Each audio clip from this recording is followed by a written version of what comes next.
بسم اللہ الرحمن الرحیم۔ سب سے پہلے تو میں لاہور کے باشعور شہریوں کو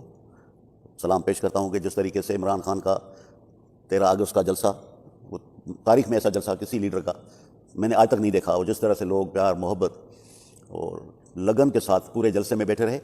اور جو تقریر تھی عمران خان کی وہ باقاعدہ لیڈرشپ کی ایک اسپیچ تھی جو کھل کے انہوں نے باتیں کی،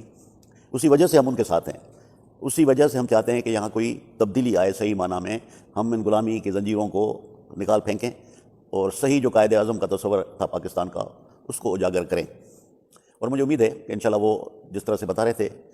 اپنے جلسے لاہور والے میں کہ میں سندھ میں بھی آؤں گا اور پنجاب میں جاؤں گا، بلوچستان میں جاؤں گا، فرنٹیئر میں تو ماشاءاللہ وہ جاتے رہتے ہیں، تو میری ان سے یہ درخواست ہوگی کہ انٹیریئر سندھ کو پریورٹی پہ رکھیں تاکہ ہم اس زرداری مافیا سے لوگوں کو نجات دلائیں۔ 16 سال سے میں نے مخالفت کی ان لوگوں کی اصولوں پہ،